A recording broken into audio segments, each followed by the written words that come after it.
Will Hunting, a 20-year-old, lives in a poor neighborhood, but works at a prestigious place, Massachusetts Institute of Technology. There's just one catch. He's just a janitor, scrubbing the university halls. One day, while cleaning the corridor, he notices a complex math problem written on the board. He looks at it with curiosity.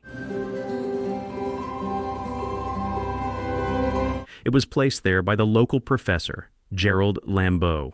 He promised anyone who could solve the theorem by the end of the semester a publication in the university's journal and his respect. And the person to do so will not only be in my good graces, but also go on to fame and fortune by having their accomplishment recorded and the name printed in the auspicious MIT Tech. Anyone interested could approach the board and write down the solution. Will becomes deeply intrigued by this problem. He can't stop thinking about it all day. After all, solving this would allow him to fly to Mars in the future and even grow potatoes there. That evening, at a bar, he becomes so absorbed in the solution that he even leaves his friend and rushes to his shabby little home to spend the night solving the theorem. At home, instead of using a board, he uses the bathroom mirror to conveniently erase wrong solutions. After some time, he succeeds. Over the weekend, he arrives at work, and in between mopping the floors, writes the correct solution on the board. A few days later, the professor finds the anonymous solution on the board. He can't believe that one of his students managed to solve the toughest theorem so quickly, and he's eager to find out who this genius is. Who did this? Jack? Wasn't me. That evening, Will is hanging out with his friends. They pass by a group of people, and one of them insults a girl. Will recognizes this guy from his childhood. He used to bully him. He asks his friend to stop the car and gets out. Without thinking, Hunting punches the guy right in the face, and a fight breaks out between the groups. When the cops arrive, Will's friends try to pull him away from the opponent, but it's already too late. Will is arrested. The next morning, Professor Lambeau gives a lecture to a large class. Well, by no stretch of my imagination do I believe you've all come here to hear me lecture, or rather to ascertain the identity of the mystery math magician. Everyone's curious about who the genius is who solved the problem, but no one answers. Well, I'm sorry to disappoint my spectators, but... The professor then decides to give the students an even more complex problem, one that he and his colleagues have been trying to solve for more than 2 years. And there is a problem on the board right now that took us more than 2 years to prove. Meanwhile, Will walks out of the police station and tells his friend that he has a court date in a week. In the evening, he heads to his shift and once again sees a simple problem on the board. He starts solving it quickly, trying to finish before anyone notices him. At that moment, the professor walks out of his office. What are you doing? Sorry. That's people's work. You can't graffiti here. Don't you walk away from me! Lambeau tries to catch Will, whom he mistakes for a vandal, but Will quickly disappears. The professor then returns to the board and realizes that the correct answer has been written again.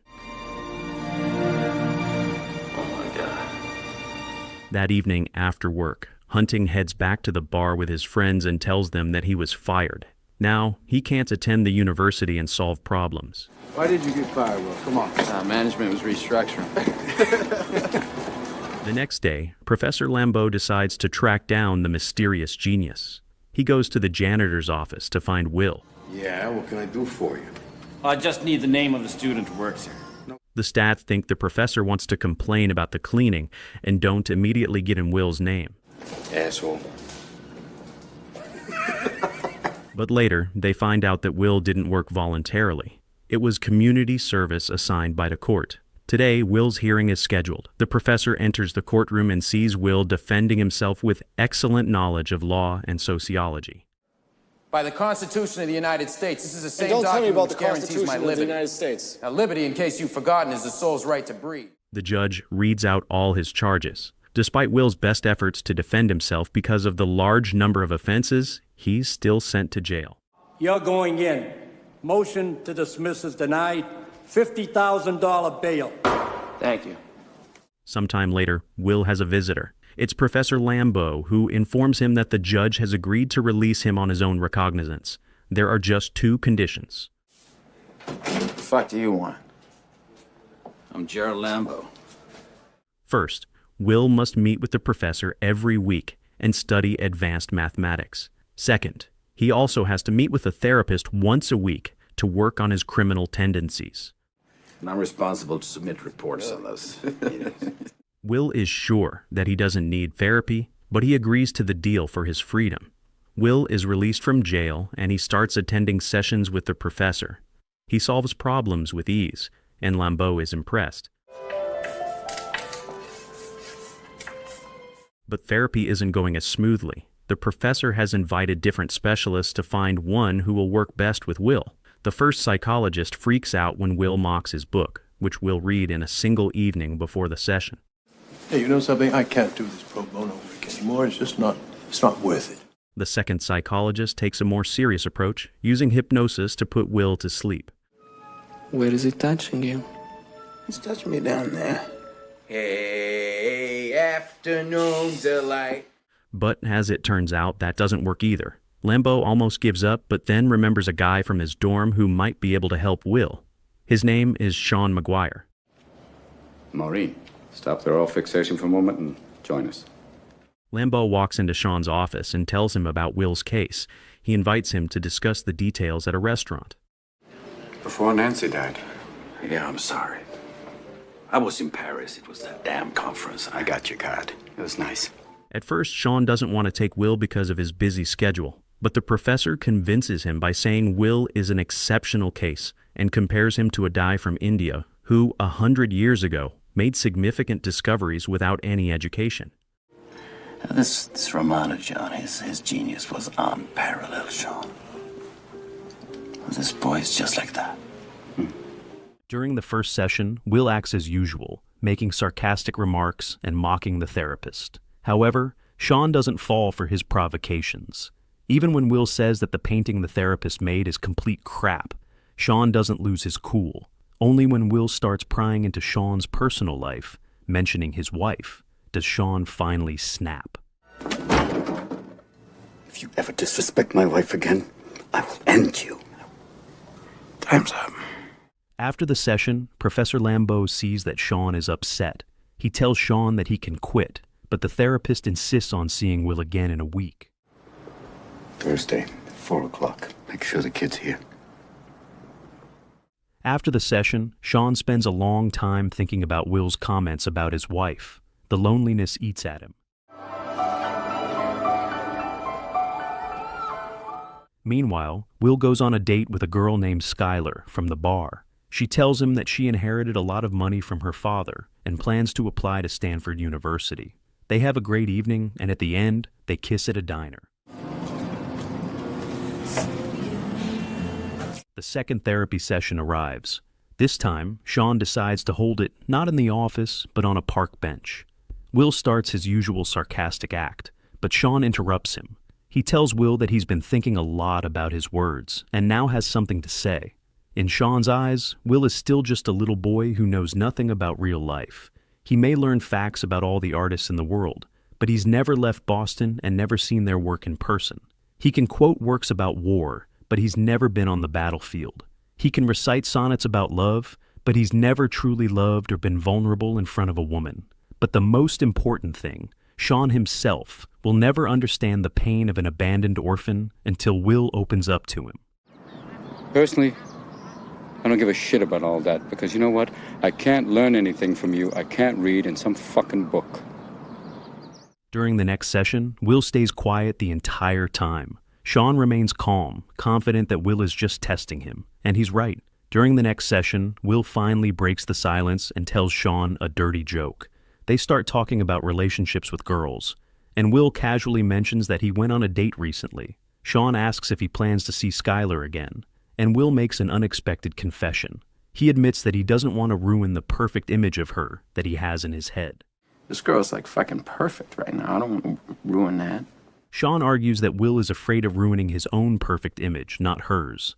But that's what real relationships are about, Sean says. He shares a personal story about his wife, who recently passed away from cancer. He tells Will about the funny little quirks she had. Those things are what he misses the most. True intimacy comes from accepting each other's imperfections. In order to know if you've made the right choice, You need very close relationships. For the first time, Will listens. He visits Skylar in the dorm. She's surprised to see him since he hasn't called in a while, but agrees to go out with him. All right, But then maybe some other time. like tomorrow? Yeah, all right. They go to the dog races and have a great time. Skylar asks Will where he grew up and how. Will says he's from Boston, but lies about his family. He invents a wild story about having 12 older brothers. 8?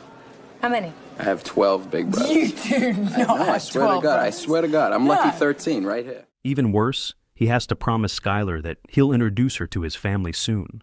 The next day they meet again, and Skylar asks Will, when did he realize that his wife was the one? Sean says he knew from the first moment he saw her.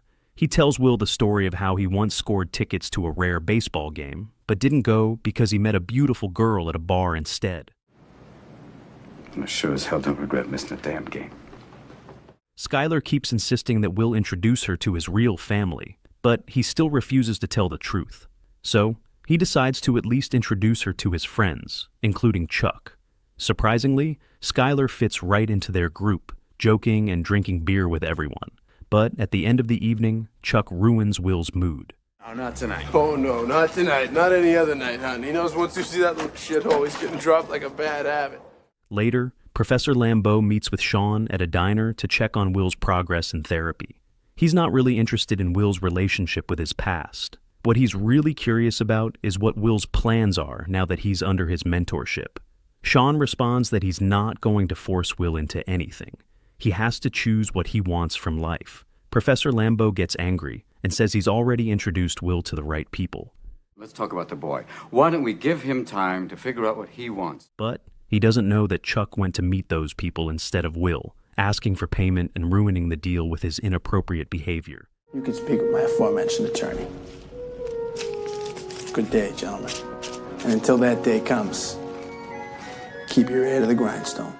Meanwhile, Will enjoys a night out with Skylar.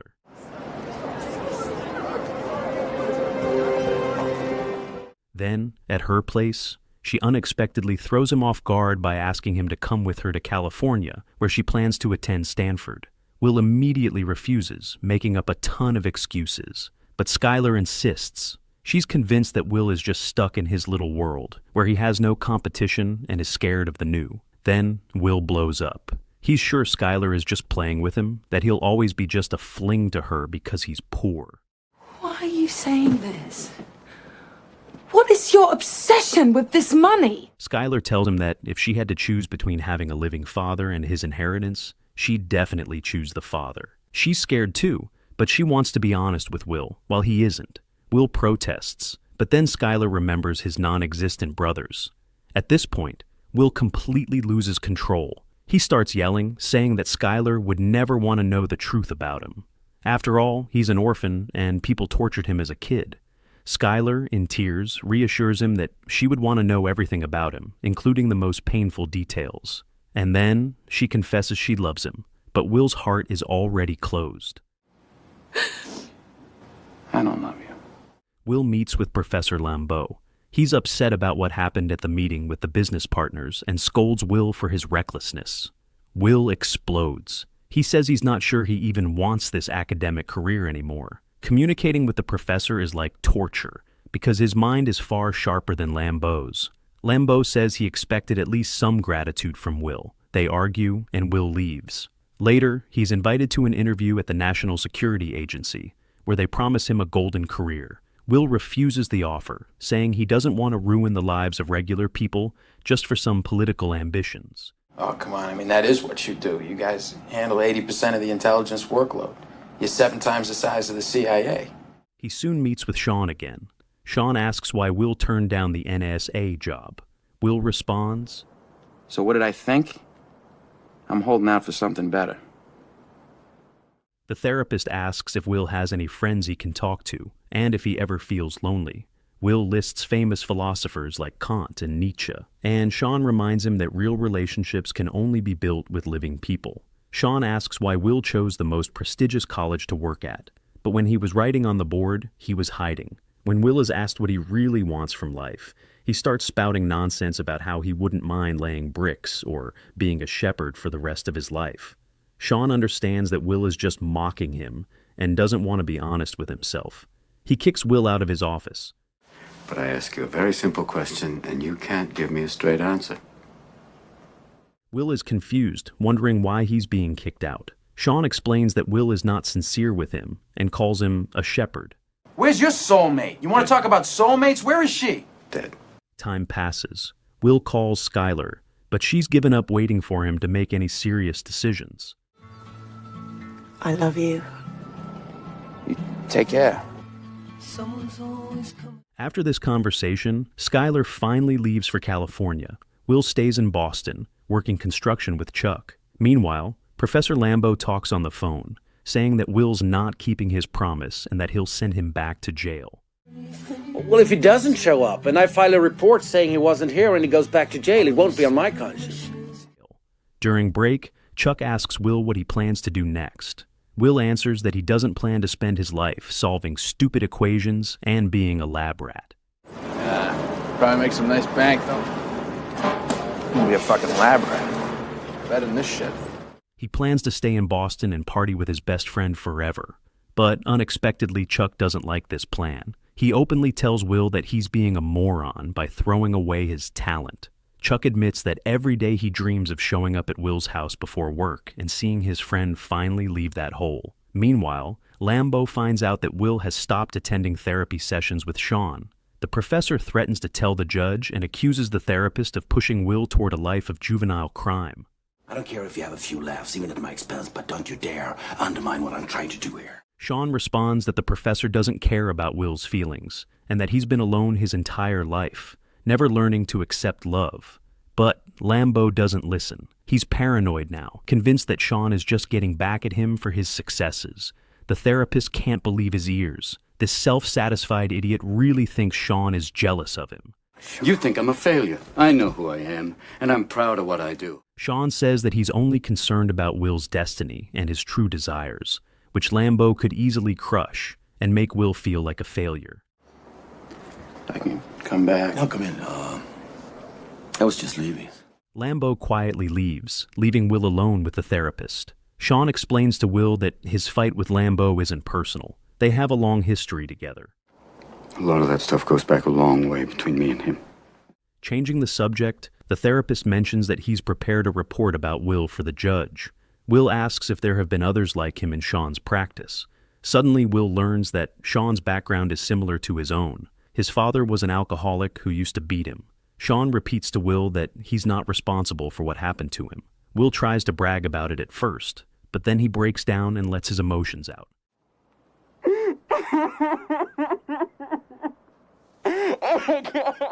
Everything starts falling into place. Soon, Will comes to his final session with Sean. He tells the therapist that he decided to work at one of the companies recommended by the professor and that he's happy with his choice. Sean responds that he's decided to travel a bit and leaves his number for Will. Later that evening, Will goes out with his friends to celebrate his birthday. They give him a car they built from used parts. Before leaving, Professor Lambeau visits Sean. They apologize to each other and decide to grab a drink at a bar. Meanwhile, Chuck, as usual, drives up to Will's place and finds that his friend is gone. Chuck is thrilled, just like in his old dreams. Will leaves a note for Sean in the mailbox.